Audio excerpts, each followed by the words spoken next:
একই প্রশ্ন আপনার কাছে যে আপনাদেরকে কেউ বলছেন যে আপনাদের প্রোগ্রামগুলো ফ্লপ হয়েছে, কেউ বলছে আপনাদেরকে সিরিজ ব্যবধানে হারিয়েছে, সামনে হোয়াইট ওয়াশ করবে, আবার কেউ বলছেন যে সামনে আপনাদেরকে লাল কার্ড দেখাবে জনগণ।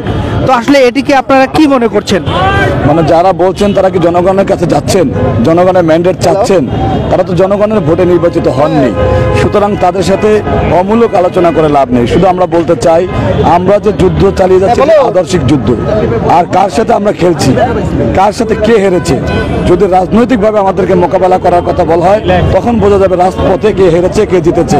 আপনারা এই রাষ্ট্রের যে কাঠামো ভেঙে দিয়ে রাষ্ট্রযন্ত্রকে ব্যবহার করে অবৈধভাবে ক্ষমতায় টিকতে চাচ্ছেন, আর বলছেন মানুষ হেরেছে। মানুষের বিপ্লব হয়েছে, 10 তারিখে গণবিপ্লব হয়েছে।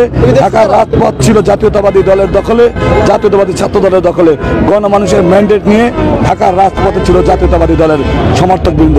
আমরা স্পষ্ট করে বলতে চাই, আপনি সাদ্দাম হোসেনের যে কথাটি বললেন, ওনাদের উদ্দেশ্যে আমরা দেখিয়ে শুনিয়া খেপিয়ে গিয়েছি, তাই যাহা আসে বলি মুখে। অমর কাব্য ছাত্রলীগ তোমরা লিখিও, আছে যারা মহাসুখে।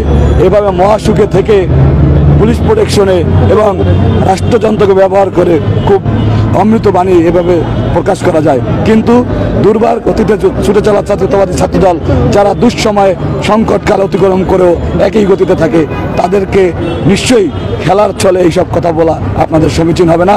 কারণ জাতীয়তাবাদী ছাত্রদল স্পষ্ট করে বলি, আমরা ছাত্রলীগের এই প্রজন্ম বিরূপ পরিবেশে কখনো রাজনীতি করেনি, সুতরাং বিরূপ পরিবেশ রাজপথে থাকার অভিজ্ঞতা তাদের নাই, সুতরাং তাদের সাথে এই কথা বলে আমাদের লাভ নেই।